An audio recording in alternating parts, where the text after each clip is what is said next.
Queridos, é com alegria que nós, mais uma vez, neste dia na igreja, nós queremos cumprimentar a todos com o nosso bom dia, na paz do Senhor Jesus. Aqui estamos mais uma vez para prestar um culto a Deus, que só Ele é merecedor. E nós começamos este culto com o hino oficial da nossa campanha de missões nacionais. E algum pedacinho diz: eu vou anunciar. E também uma pequena parte vai cantar também da minha pátria para Cristo. Então, no momento missionário, nós vamos ouvir e cantar um pouquinho daquilo que a gente vai conseguir junto com o playback. Bem-vindos então todos nós nesta manhã. É com alegria que nós compartilhamos o amor de Deus, um aprendizado na escola bíblica dominical. E aqueles que estão adentrando a casa do Senhor nesta manhã agora, todos nós somos bem-vindos, crianças, jovens, adolescentes, todos nós. E juntos nós aqui estamos para louvar e bendizer o nome do Senhor. Minha pátria para Cristo. E 1 de Pedro, capítulo 2, o versículo 9. É um texto muito conhecido de todos nós, onde nos chama a atenção. Eu vou ler uma vez e depois eu convido a igreja para ler comigo. Mas vós sois a geração eleita, o sacerdócio real, a nação santa, o povo adquirido, para que anuncieis as virtudes daquele que vos chamou das trevas para a sua maravilhosa luz. Todos nós somos eleitos do Senhor para propagar, para anunciar o Evangelho. E dentro da campanha de missões nacionais, minha pátria para Cristo. E aqui nós estamos voltando hoje, com a nossa bandeira brasileira, o nosso painel. Quem puder também chegar perto vai ver nome de algumas pessoas que trabalharam lá no começo para que o Evangelho chegasse aqui no nosso Brasil querido. Agora então todos nós vamos ler. Mas vós sois a geração eleita, o sacerdócio real, a nação santa, o povo adquirido, para que anuncieis as virtudes daquele que vos chamou das trevas para a sua maravilhosa luz. Para a sua maravilhosa luz. Esse é o compromisso de cada cristão, de cada crente, de cada batista brasileiro nesta campanha de missões. Nós iniciamos, no início desse mês. Hoje nós estamos no culto oficial. Algumas pessoas já me perguntaram novamente. Nós estamos entrando no culto oficial agora pela manhã, à noite também. Venham, por favor. E nós vamos continuar no tempo como a gente faz, para nós recebermos as nossas ofertas. E também próximo domingo à noite, a nossa intenção como promotoras, como traçamos, nós vamos oferecer algo para também entrar no nosso alvo, pelo menos um quitute, alguma coisa de cada região do nosso Brasil. São 5 regiões, é isso mesmo? São, 5 regiões, então pelo menos 5 pratos típicos nós vamos ter no domingo à noite, assim nós cremos. Antes de cantarmos o nosso hino do cantor cristão, nós vamos aos nossos anúncios, que também é muito importante as nossas publicações para a nossa semana da PIB-JM. Fique ligado nas atividades da semana da PIB-JM. Hoje, às 18 horas, reunião das mensageiras do Rei. E após a celebração da noite, reunião do Conselho de Líderes. Segunda, às 19 horas, visita da MCN à Irmã Maria do Carmo. Terça, às 19 horas, estudo do Grupo Florescer na casa da Irmã Rejane. Quarta, às 19 horas, Assembleia Ordinária. E também ensaio do Coral Infantil. Quinta, às 19 horas, ensaio para a cantata de Natal. Sábado, às 9 horas, reunião dos embaixadores do Rei. Vem ser PIB-JM você também. Esse é o convite da igreja. Venha ser PIB você também. Cantemos o hino de número 581, A Única Esperança. O pastor vai nos ajudar. O irmão Paulino não se faz presente nesta manhã, em recuperação também. Se a igreja, os irmãos puderem ficar em pé, eu os convido, 581 do nosso cantor cristão.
Senhor, nosso Deus e nosso Pai.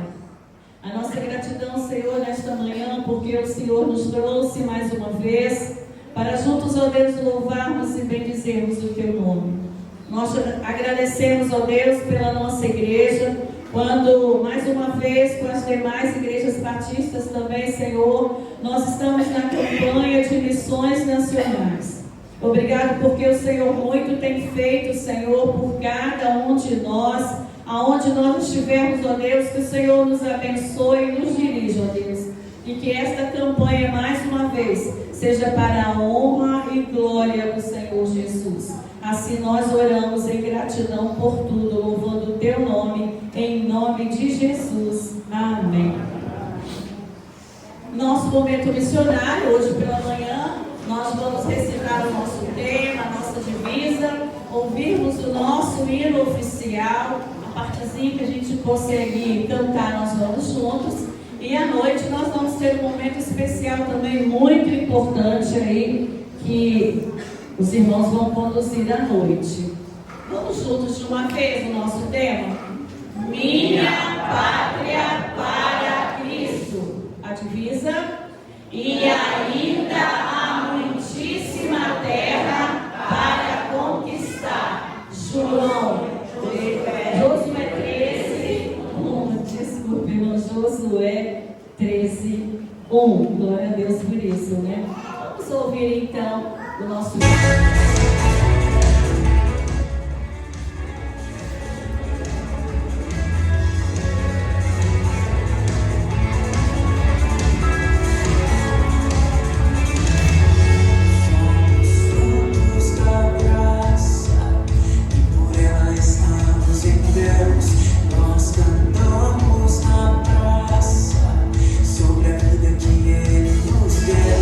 Somos a voz da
Igreja de Jesus.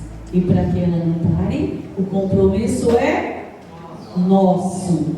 Nós vamos à leitura bíblica, Romanos, capítulo 10, versículo 14 e 15. Eu leio o 14 e a igreja o 15.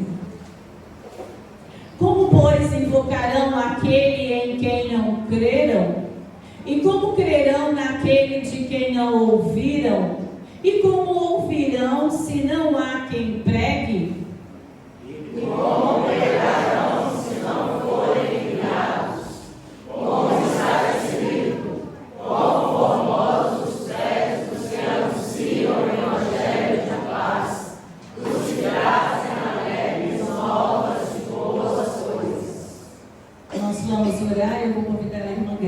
graça nos eleve a Deus em oração.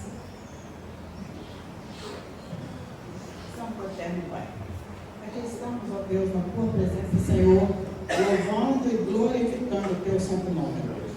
Ó Deus, nessa campanha de missões, ó Deus, que muitas almas possam se render através das nossas ofertas, Senhor, através das nossas orações, ó Deus, através do nosso ídolo, Senhor.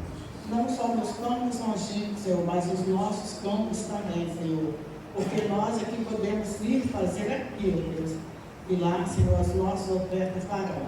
Portanto, ó Deus, esteja abençoando cada missionário, Senhor, cada um que evangeliza, Senhor. Amém? Agradecemos por tudo que foi feito por nós, pela nossa igreja, pelo nosso irmão, estabelecendo a saúde dos enfermos, aliviando as suas coisas, ó Deus. Ó Deus, abençoa cada irmão presente e o restante do nosso trabalho, em nome de Jesus. O perdão dos nossos pecados. Amém. Amém.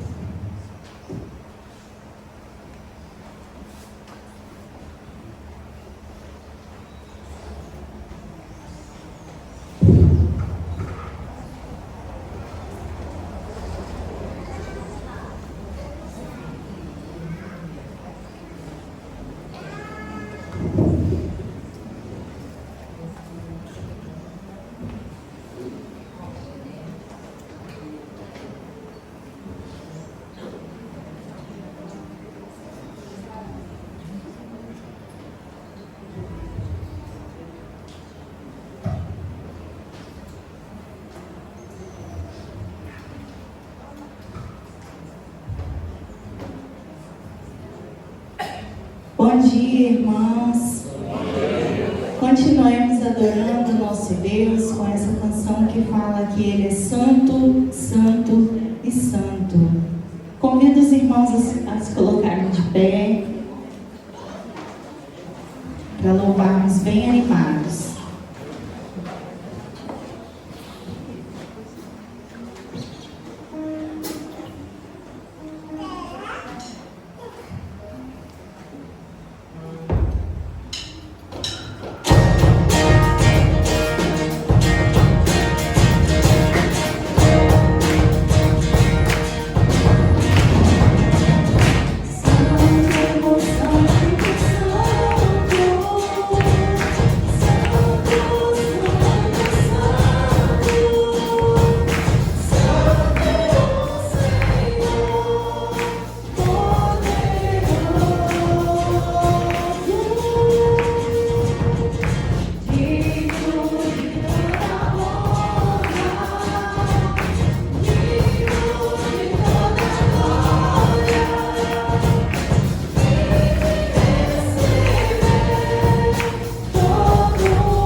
Podemos nos assentar, irmãos. Agora é o nosso momento dos dízimos e ofertas. Se você trouxe o seu dízimo, sua oferta, pode estar colocando no gasofilácio. Coloque também, entregue a Deus a sua mente, o seu coração, sua vida. Esse é o momento. Vamos cantar que Ele é poderoso, porque Ele é o nosso Deus. Aleluia.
Bom dia, gente boa que segue Jesus. Amém. Encontro você nessa manhã de celebração. Louvado seja o nome do Senhor pela sua vida, pela sua presença. E já convido você a abrir a sua Bíblia no texto de Marcos, capítulo 11. O texto também será projetado para que você possa acompanhar.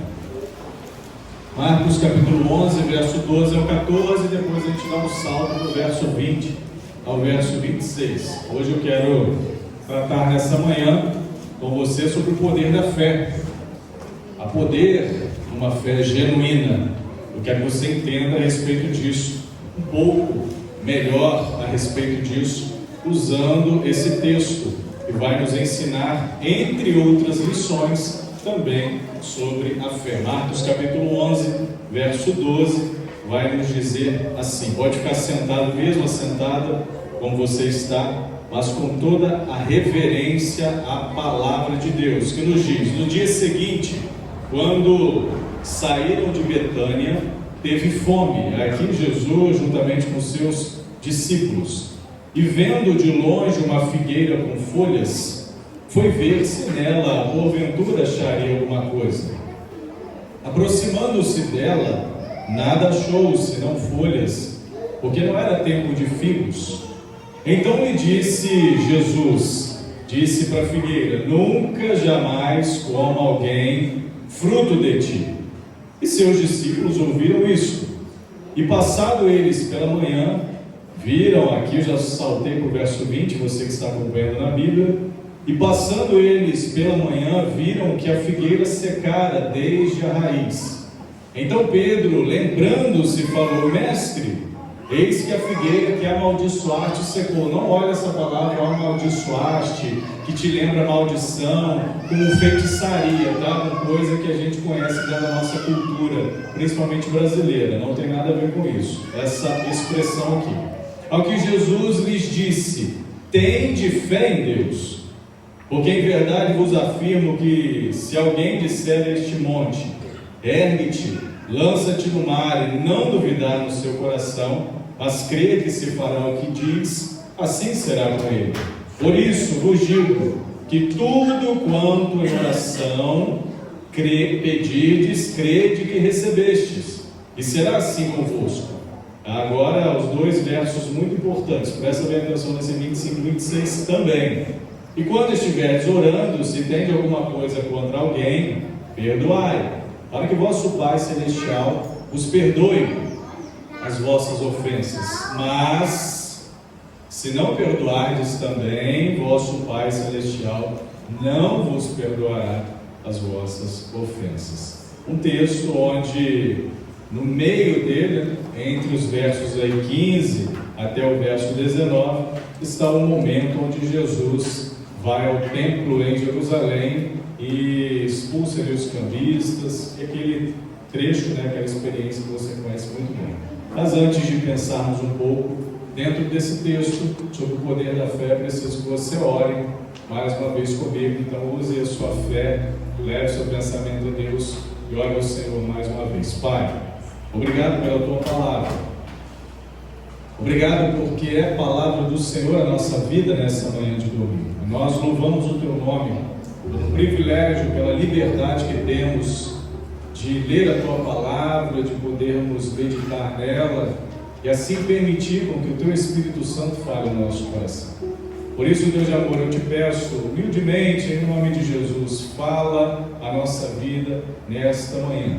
Nos ensine, Senhor, a tua palavra, nos ensine sobre a fé, nos ensine sobre o relacionamento com o Senhor, com o próximo, nos ensine aquilo que precisamos como servos do Senhor, aprender nessa manhã de domingo. É para isso que estamos aqui, para cultuar o teu nome, para celebrar o nome do Senhor e aprender da tua palavra ensinos valiosos, preciosos para a nossa vida.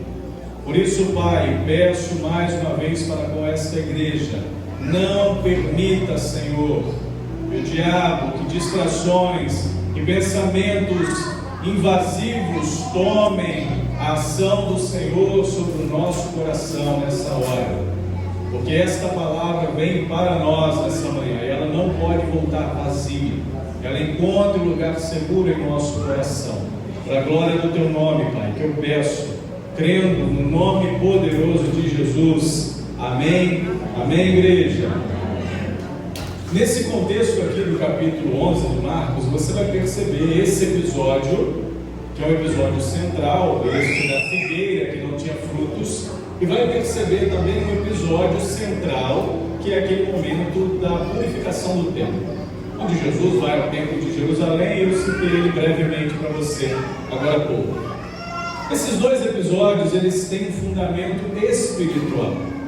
São ações que, humanamente falando, parecem ações precipitadas.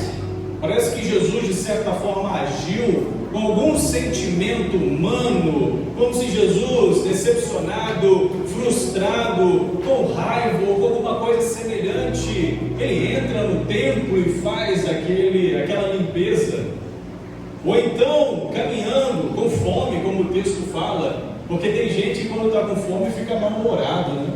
Mal-humorada, não sei se você é assim, mas quando a fome aperta ali no estômago, não mexe muito com o sujeito, não. E fica impaciente, fica mal-humorado, é normal.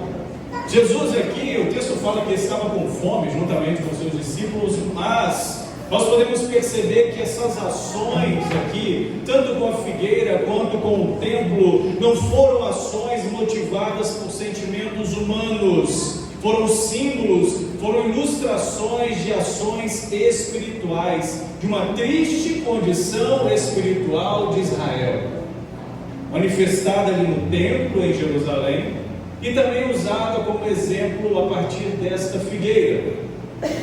Em seus muitos privilégios que Israel tinha, o povo de Deus, nação escolhida pelo Senhor, um povo onde Deus vai trabalhar desde a sua origem. Você que está lendo aí, participando da campanha de leitura no Antigo Testamento, a campanha dos livros, o livro Pentateuco, no grupo do Pentateuco, você está percebendo o trabalho de Deus ali na vida desse povo. Então esse povo escolhido por Deus, ele teve muitos privilégios, muitas oportunidades com o Senhor.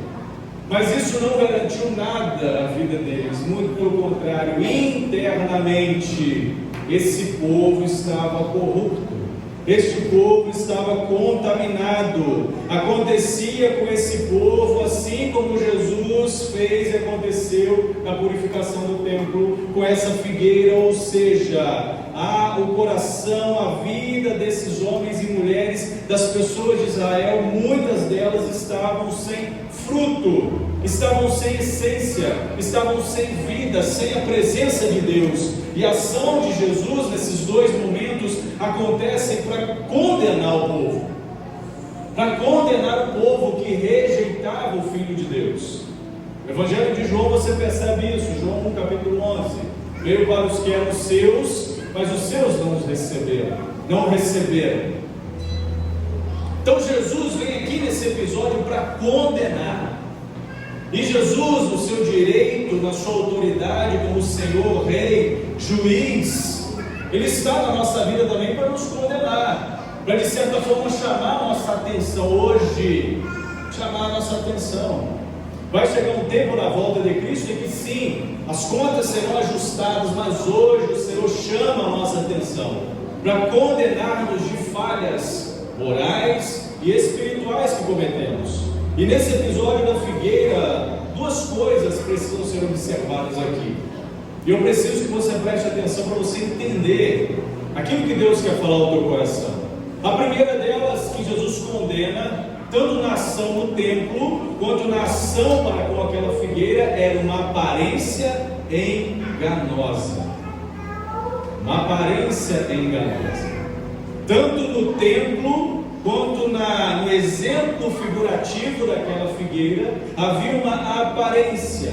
A figueira sem frutos aqui é um símbolo da nação de Israel e do culto judaico, onde havia aparência, havia pompa, havia um ambiente litúrgico muito bem preparado, mas havia também, em contrapartida, corações vazios, corações sem desejo da presença de Deus, corações sem intenção de buscar a Deus. Tinham aparência, mas não tinham vida. Tinham rituais, mas faltava comunhão com Deus. Isso é muito sério, irmãos, na nossa vida. Presta bem atenção. Ali naquele contexto tinha inúmeros sacerdotes, tinham líderes, pessoas envolvidas na liturgia, na programação, mas faltavam corações conectados com Deus. Faltavam pessoas de fato que eram homens e mulheres de Deus. Para que todas essas coisas fizessem sentido, havia aqui por um lado, como você observou, a folhagem, ou seja, toda a grandiosidade naquele contexto. Mas aqui faltavam corações sedentos de Deus. Havia uma organização econômica, o templo tinha estrutura, tinha condição financeira, mas infelizmente olhava-se para aquele ambiente e via apenas um ambiente, como Jesus condenou, um ambiente comercial. Tantas pessoas nos dias de hoje, tantos líderes, tantos ambientes religiosos têm sido transformados apenas como comércios da fé, comércios de coisas, ambientes onde estão sendo preparados para que apenas as pessoas sejam e se sintam confortáveis. Eu não estou dizendo que não possa ligar o ar-condicionado, irmão Giovanni está ligando. E tem que ligar mesmo, porque hoje está quente. É bom o arzinho condicionado, né? Deixa a gente mais tranquilo, mais calmo.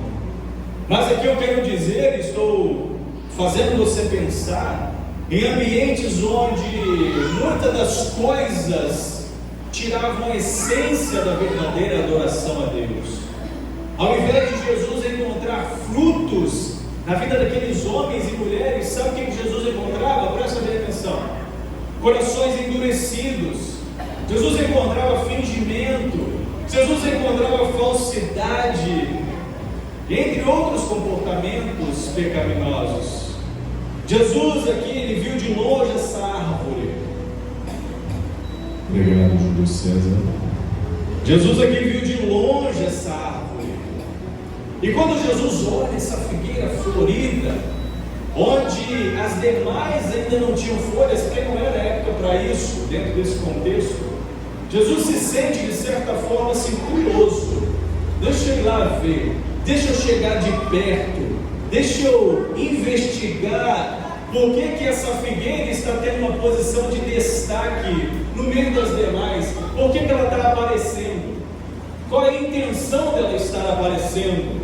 E essa figueira aqui, ela representa, de certa forma, espiritualmente, aqueles que, principalmente naquele contexto, sem nenhuma modéstia, tocavam trombetas para chamar a atenção para si. Quantas vezes Jesus falou sobre isso?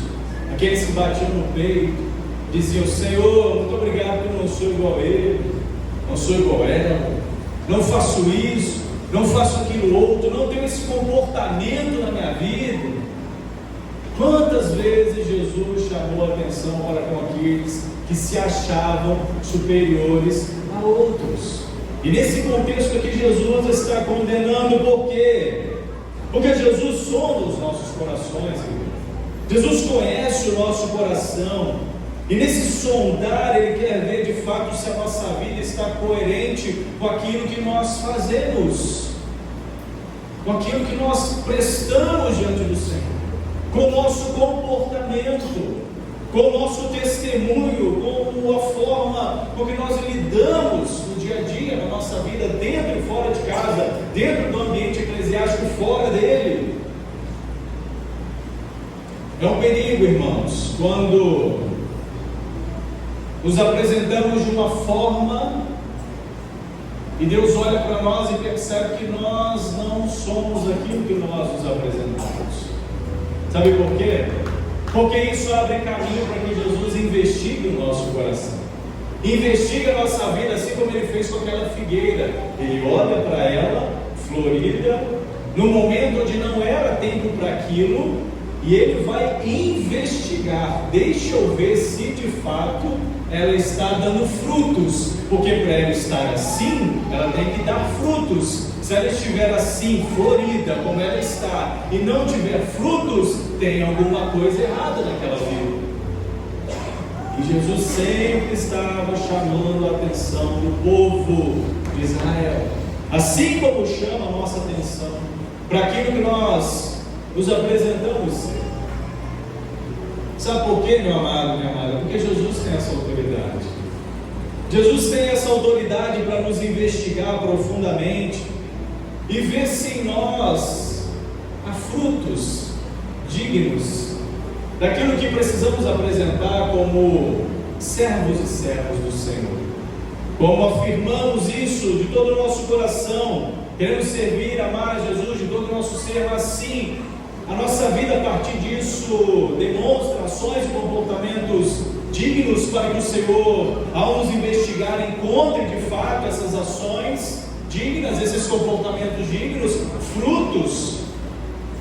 Nesse texto aqui Jesus tinha o direito de encontrar fruto, porque naquele contexto ali, a figueira primeiramente apareceria para dar frutos, ela teria que estar mesmo cheia de folhas, florida, folhada, com toda a sua folhagem. Ao olhar para uma figueira naquele contexto, daquela forma, de alguma forma teria que achar frutos ali, mas Jesus não achou. Mas pastor, é porque passaram uns adolescentes famintos lá e pegaram todos os figos. Não era contexto para aquilo. Todas as demais não tinham, só aquela que de alguma forma se apresentava daquele jeito. E aí Jesus vai usá-la como exemplo para falar espiritualmente aos seus discípulos, à nação de Israel e a nós nessa manhã. Eu pergunto para você, Jesus tem encontrado fruto na sua vida? Quando Jesus investiga o teu coração, Ele tem encontrado frutos na sua vida, na minha vida, na nossa vida, ou tem nos encontrado apenas cheio de folhagens, bonitos, bem apresentados? Porque Deus é glorificado quando produzimos muito fruto. João vai afirmar isso no capítulo 15, verso 8. Deus é glorificado quando produzimos muito fruto. E o oposto também é verdade. Deus é desonrado quando não produzimos frutos. Presta bem atenção nisso. Segunda lição que você precisa aprender nesse texto. Uma lição onde Jesus nos ensina algo primordial. Jesus ensina aqui nesse texto da figueira, nesse contexto da purificação do templo, uma lição primordial. Que depois de condenar a religião formal, uma religião sem vida, Jesus mostra aos seus discípulos a forma, o verdadeiro, como ter um verdadeiro relacionamento com Deus, um relacionamento certo. Quer dizer então, pastor, que Jesus está condenando o culto no templo, está condenando o templo, está condenando as coisas que a gente faz, a liturgia? Não, claro que não. Só que tudo que nós fazemos, primeiramente tem que ser para glorificar a Deus. Tudo que nós fazemos tem que mostrar frutos dignos de louvor a Deus. É para o Senhor. Não pode ser para mim mesmo, não pode ser para você, não pode ser para o nome da PIBJM. Por mais que a gente queira, irmãos, claro, é o desejo do meu coração, desde o dia que pisei aqui, que essa igreja seja conhecida, seja vista, o nome de Jesus seja proclamado através desta igreja, mas não é para a minha glória, não é para a sua, não é para a glória da história da PIBJM, é para a glória de Deus. E se assim não for, nós estamos fazendo errado. E é o que Jesus chama a nossa atenção. Ele fala sobre essas condições dentro desse ensino primordial, dessa lição primordial para termos comunhão e vitória com Deus, através da oração, através do poder da fé, desses elementos que estão intrínsecos, interligados nessas duas experiências espirituais, purificação do templo, essa experiência com a figueira. A primeira coisa, a primeira condição fundamental que não pode faltar na sua vida é fé em Deus. Mas pastor, eu tenho fé em Deus, mas tem mesmo? Ninguém, irmãos, pode se aproximar de Deus sem crer que Ele existe. Não adianta falar só da boca para fora. Tem que ter convicção no coração. Tem que estar disposta a pagar o preço. E quando Jesus usa essa analogia da montanha, na imaginação do judeu, quando Jesus usa esse exemplo ali, a montanha aqui significa algo forte, algo inamovível, ou seja, difícil de mover. Uma montanha Aqui Jesus não está desafiando ninguém que tenha fé suficiente para dizer às montanhas, essas físicas, olha, vai para um lado, vai para o outro. Imagina só o caos de montanha que teria no céu, se você usasse a sua fé para ficar movendo montanha. Eu faria isso onde eu moro. Na época do inverno eu tiraria a montanha que está atrás da minha casa, para o sol chegar mais cedo e esquentar mais. No verão eu mexia um bocadinho para o lado, para tapar o sol. Imagina, não ia dar muito certo, mas Jesus não está falando de montanha física. Está falando de problema, de adversidade, de batalhas, de dificuldades que você enfrenta. Onde, pela fé, pelo exercício da oração, elas podem ser movidas da sua vida, movidas da sua vida, a partir da vontade de Deus para com você, a partir daquilo que Deus quer fazer na sua vida. Elas podem ser removidas. Esse problema que se coloca no seu caminho pode ser enviado para outro lugar, não para outra pessoa, mas para outro lugar, longe de você. A fé, contudo, aqui, ela não pode ser entendida nesse relacionamento como algo isolado, como se a partir de uma fé poderosa que você tem, você vai se colocar diante de Deus e pedir o que você quiser, e Deus vai ter que te dar. Porque não é assim que funciona. Graças a Deus por isso. Porque imagina, pensa comigo, se Deus desse a você tudo aquilo que você quisesse e pedisse a Ele, você não seria o servo, a serva que você é. Tenho certeza disso. Muitas das nossas orações são legítimas diante do Senhor, mas muitas delas, às vezes, são pautadas apenas na nossa vontade humana, no nosso egoísmo, nos nossos desejos, né, naturais que a gente tem, que passam sobre nós. Mas Deus aqui quer trabalhar na sua vida de forma segundo a sua vontade. E essa visão, esse entendimento, é o entendimento que a palavra nos coloca. É o entendimento que você precisa ter no teu coração. Ter fé não é ter poderes sobrenaturais. Ah, pastor, hoje a palavra está falando ao meu coração sobre o poder da fé. Então eu posso ser uma pessoa poderosa. Não. Porque aquele que é todo poderoso assumiu a forma de homem, esvaziou-se a si mesmo e veio como servo. Então quer ter poder, quer ser uma pessoa poderosa, seja servo, porque não há poder na fé. A fé não tem poder, irmãos, quem tem poder é Deus. A sua fé é um caminho, é um ingrediente fundamental, é o que baseia, solidifica a sua vida com Deus, mas o poder está em Deus. A sua fé não sobressai o poder de Deus, o poder de Deus é soberano. Está acima de tudo e todos. A sua fé precisa ser robusta, a sua fé precisa ser verdadeira, precisa ser fundamentada na palavra e em Deus, mas o poder vem de Deus. O agir dele, o agir na sua vida vem dele. Porque fé não é presunção, a gente não pode confundir fé como uma ferramenta de manipular a Deus. Então eu vou começar a orar a Deus e pedir a Deus para Deus fazer o que eu quiser. Não é assim. Fé é confiança, entenda isso. Fé é entrega, é submissão à vontade de Deus, mesmo que a vontade de Deus seja contrária à nossa.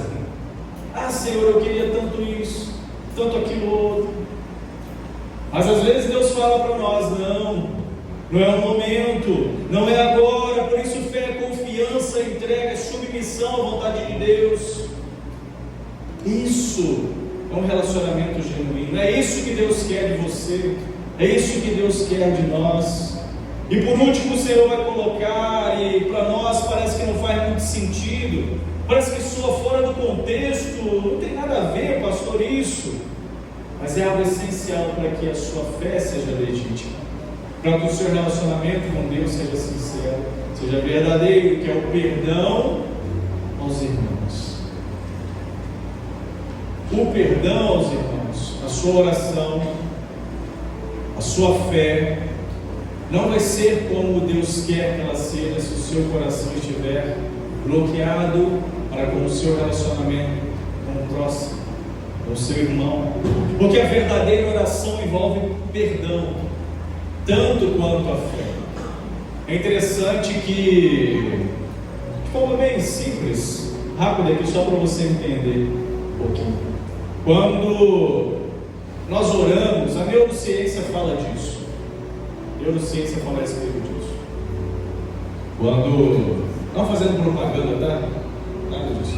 Quando eu fiz uma das minhas pós em neuropsicanálise, dentro da neurociência, voltada para a teologia, falava um pouco a respeito disso. Quando nós oramos, há algumas ativações no nosso cérebro, principalmente na área do córtex, algumas áreas do córtex, que essas ativações, elas normalmente nos levam à autorreflexão. Ou seja, quando você está orando, você está avaliando a sua vida também. Você está colocando a sua vida diante de Deus. E também, olha que interessante, há lições sobre empatia. Quando você está orando, você também pede por pessoas, não pede? E essa oração liga você emocionalmente, sentimentalmente a pessoas. Tanto pessoas quando estão no seu convívio, tanto quanto pessoas que você quer trazer para o seu convívio. Empatia. A oração é esse exercício que libera alguns neurotransmissores. Quem ora, quem gosta de orar, sempre tem prazer e alegria na oração, sempre sente-se cheio e motivado e grato pela experiência da oração, porque também a oração gera na sua vida hormônios como a endorfina, a dopamina, que são hormônios que trazem alegria, trazem satisfação, trazem essa sensação de uma redução do estresse, da ansiedade, do relacionamento, de uma vida mais leve. Vejam que a fé ligada à oração é a oração ligada à fé, ao relacionamento com Deus e com o próximo, só trazem benefícios da sua vida. É maravilhoso se pudéssemos, no estalar de dedos, sairmos daqui poderosos, cheios de fé na nossa vida, no nosso coração, para que pudéssemos pedir a Deus o que quiséssemos e Ele nos dá. Mas graças a Deus que não é assim. O relacionamento com Deus nos traz experiências, porque nos abrem portas, nos fecham portas, nos fazem esperar. Mas também o relacionamento com Deus, um relacionamento vertical, precisa ser também embasado num relacionamento horizontal. Você e o próximo, você e seu irmão, você e aquele que você convive espiritualmente falando. Porque muitas das vezes, sabe, o grande erro nosso no nosso relacionamento interpessoal é que a gente sorri pela frente e fala mal pelas costas. A gente quer ser uma boa pessoa de frente a alguém, mas ao virar as costas a gente se torna um inimigo desse alguém. Isso é muito sério, irmãos, porque isso bloqueia o seu relacionamento com Deus. Isso bloqueia a sua experiência na fé, o seu desenvolvimento da fé. Eu termino dizendo a você o seguinte: não podemos ser reconciliados com Deus se o nosso relacionamento não é verdadeiro uns com os outros. Não podemos viver em harmonia com Deus se não temos harmonia uns com os outros. Eu não estou falando só entre a PIB e JM, estou falando entre você e qualquer pessoa que conviva com você. Que às vezes nós professamos a nossa fé em Deus, mas temos muitas inimizades no nosso ambiente familiar. A gente não tem relacionamento com pessoas da nossa família, dos nossos familiares, rompemos muitas coisas e estamos na igreja glorificando e buscando mais a presença do Senhor. Então avalie isso na sua vida, em nome de Jesus. Porque não há vitória na oração sem exercício do perdão. Os diáconos podem vir à frente, por favor, pode se achar. Não há vitória na oração sem o exercício do perdão. Não há vitória na oração sem o relacionamento verdadeiro com o próximo. Se você não guardou nada no teu coração, que eu disse nessa manhã, que eu espero que não seja assim, guarde pelo menos esta frase: não há vitória na oração sem o exercício do perdão. Quer que a tua oração seja respondida, meu irmão, minha irmã? Perdoe. perdoa. Eu não sei como é que está teu coração, eu sei Deus. Perdoe, não a vitória na oração sem um relacionamento verdadeiro com o próximo. Então, se precisa, resolva. Se é necessário, faça, para que a sua vida experimente mais deste poder da fé em Cristo Jesus. Amém, irmãos? Vamos celebrar a ceia nessa hora, esse momento especial para nós, como igreja, como servos do Senhor. Fique tranquilo, fique em paz, você está na presença do Senhor. Mas pastor, já deu 11 horas. Não pensa nisso. Pensa nisso, sabe por quê? Porque depois, se você ficar, quem perseverar até o fim, presta atenção na promessa do pastor, hein? Ó, quem perseverar até o fim vai ser recompensado, hein? Quem quer ser recompensado em nome de Jesus? Então não vai embora, persevera até o fim. A carta do apóstolo Paulo aos Coríntios, primeira carta do apóstolo Paulo aos Coríntios, capítulo 11, verso 26, verso 27, vai dizer-nos nesta hora: por isso, aquele que comer o pão ou beber o cálice do Senhor indignamente, será réu do corpo e do sangue do Senhor. Examine-se, pois, o homem a si mesmo, e assim coma do pão e beba do cálice. Pois quem come e bebe sem discernir o corpo, come e bebe juízo para si. Essa manhã a palavra do Senhor, nesse momento da ceia, vem nos chamar a essa responsabilidade. Você como membro desta igreja, ou você que nos visita, que é membro de alguma outra igreja, batizado nas águas, que está em comunhão com Deus, com a sua igreja, esse momento é um momento de celebração, é um momento onde você vai olhar aí para o seu coração, vai se autoexaminar e ver se a palavra te torna apta para viver e celebrar a Jesus nesse momento. Mas se alguma coisa no teu coração te diz: ah, pastor, eu preciso ajustar algo na minha vida. Aí, ó, deu?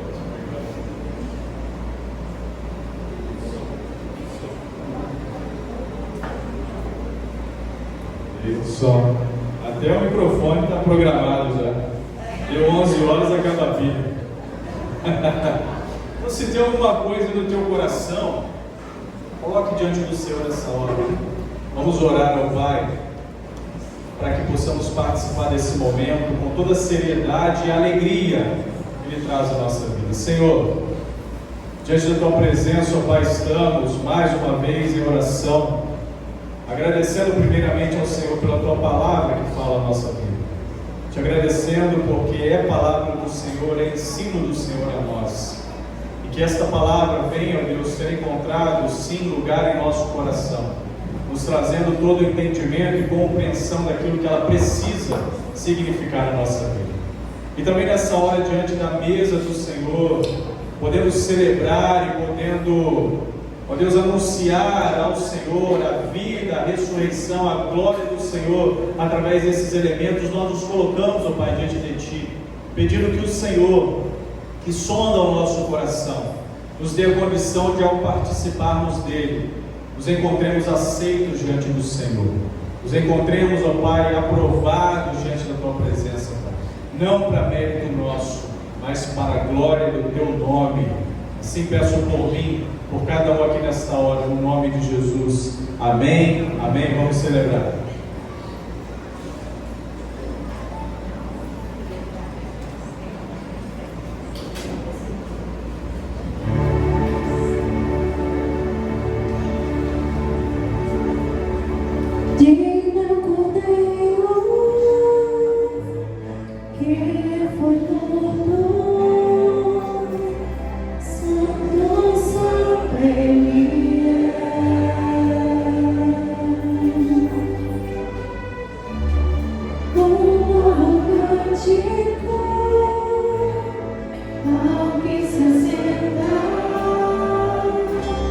Sob o trono do céu.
O apóstolo Paulo vai escrever: porque eu recebi do Senhor o que também vos entreguei. Que o Senhor Jesus, na noite que foi traído, tomou o pão, e tendo dado graças, o partiu e disse: isto é o meu corpo, que é dado por vós, fazei isto em memória de mim. Em memória do nosso Senhor e Salvador Jesus Cristo, comamos todos.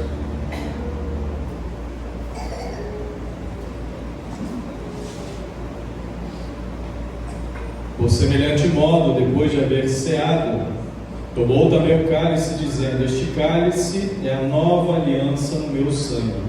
Fazei isto todas as vezes que o beberdes em memória de mim. Em memória do nosso Senhor e Salvador Jesus Cristo, bebamos tudo.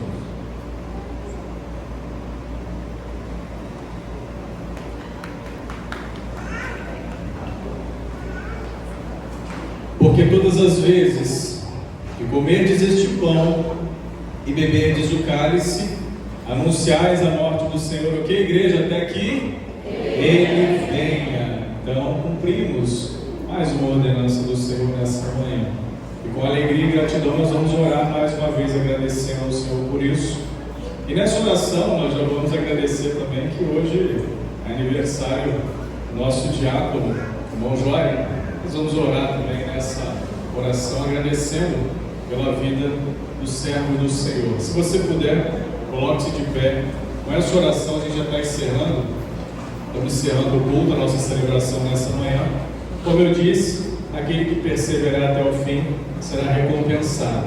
Então o Ministério Infantil tem alguma coisa aí para refrescá-los nesta manhã calorosa de domingo.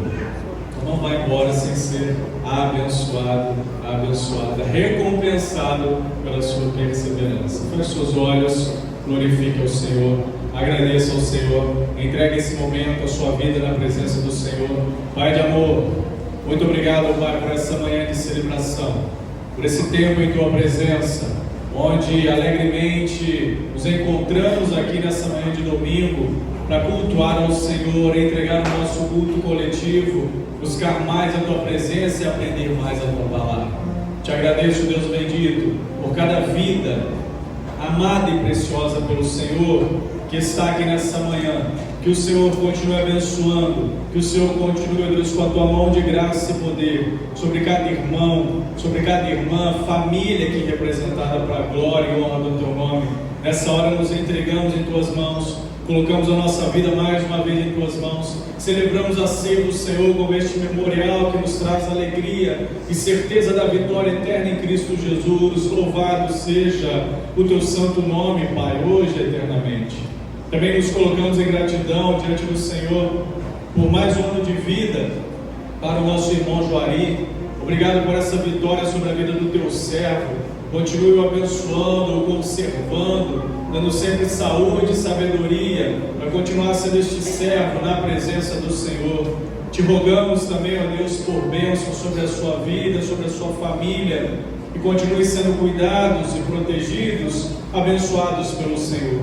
Te damos graças também, ó Pai, pela vitória sobre a vida do nosso irmão Eliude, diácono também desta igreja, que hoje retorna para a sua casa. Ó Deus, que o Senhor o traga em paz, que o Senhor continue cuidando do Teu servo, abençoando na sua recuperação. Muito obrigado, Deus, porque esta igreja é uma igreja que ama ao Senhor. Eu posso Te agradecer por isso. É uma igreja que tem buscado viver a cada dia mais da presença do Senhor, do compromisso com a Tua palavra, Pai de amor. Por isso, continua operando em nosso meio, tratando os nossos corações e nos direcionando no caminho do Senhor. Assim peço, no nome santo e poderoso de Jesus. Amém, amém. Louvado seja o Senhor. Podem se assentar. Um domingo abençoado para todos vocês. E lembre-se, o cálice é descartável. Você pode levar para sua casa ou jogá-lo no lixo. Deus abençoe sua vida em nome de Jesus.